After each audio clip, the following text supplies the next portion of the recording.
can only speak for myself, but today I feel a bit lost. Last year on Holy Saturday, my previous church was filling with flowers, and I had a TV interview to do. A young man had been stabbed at the bottom of the road. It was a day where the reality of the violence of the cross couldn't be diluted with flowers and the best linen. Today feels similar.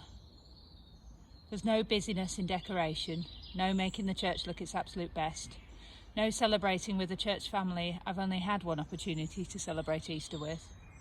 The locked church seems bleak, barren, and it hurts. There's a certain emptiness to Holy Saturday that's meant to be there, in that space between the death and resurrection of Jesus. As a church, Christians do a good job of remembering Good Friday and celebrating Easter Sunday, but apart from our Catholic and Orthodox brothers and sisters, we don't seem to really know what to do with Holy Saturday. Imagine the disciples. Their friend and master has been violently killed. They've run off and hidden, and now they sit wondering what was the point in following him at all. Why did they bother? Holy Saturday is a day of doubt, emptiness and bleakness. Holy Saturday is an unwelcome guest we don't really know what to do with. It doesn't force us to confront the radical sacrifice of the cross, nor does it allow us to celebrate the joy of the resurrection. Instead, it commemorates a time enveloped by that feeling we're told real disciples shouldn't have: doubt. On that first Holy Saturday, the disciples couldn't see that resurrection was lingering just over the horizon. All they could see was defeat and despair, and so they did what any of us would do in their situation. They doubted, they lost faith, and lost hope.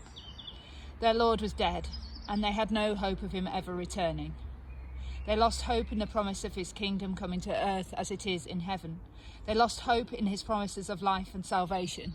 They lost hope in themselves, but they were not alone in their doubt and despair. Our scriptures are full of stories of the people of God struggling with doubt and overwhelmed with hopelessness. From Noah to Abraham to Gideon and Peter, the Bible is the story of people who sometimes lose faith both in God and in God's promises. In fact, we only have to turn to the Psalms to see this struggle with doubt and hopelessness in full display. The words of the psalmist were some of the last words Jesus ever spoke. My God, why have you forsaken me?" It's almost like Jesus was taking on the cry of God's people, a cry the disciples must have been echoing on Holy Saturday. A cry almost all of us find ourselves shouting at one point or another in our lives. A cry that we shout today as our friends and loved ones struggle for breath, as our friends and loved ones go out and risk their lives to keep others alive, as our family members pass away and we cannot give them the funeral they need, as we cannot hug our weeping friends. If Jesus really was echoing our own struggle on the cross, then Holy Saturday serves as an important reminder that doubt and hopelessness are inevitable parts of the story, even if we wish they weren't. After all, when you believe incredible things like a God who became human and that the world will be made new, the pain of life and the physical absence of that incarnate God make it all but impossible not to struggle with doubt and hopelessness as we wait seemingly forever for that day when our faith will be made sight. But we're a people who doubt and lose hope, not because we're weak, but because our faith is so strong and what we hope for so extraordinary that when our faith is confronted with pain and death, war and pandemic, loss and oppression, and everything else that stands opposed to the kingdom of God but seems to rule the present day, we understandably lose hope that the kingdom of God will ever dawn. Holy Saturday, and the doubt that comes with it, serves as a critical reminder that our struggle is normal. It's okay. Especially when you have the audacity to hope for resurrection in the face of a world ruled by death. Together we are people who live between two resurrections.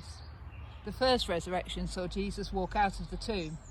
The final resurrection will see all of us walk into a new world where death and mourning and crying and pain are no more. But as we wait for the final resurrection, it shouldn't come as any surprise that we occasionally find ourselves in the same place as the first disciples, feeling abandoned and doubting that the kingdom will ever come, because everything we see around us says it won't. In other words, a lot of days will feel like Holy Saturday, but that's okay, because that is the life of the faithful.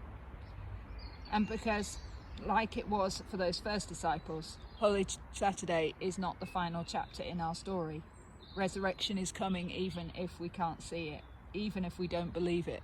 Resurrection is coming. May God bless you this Holy Saturday and always.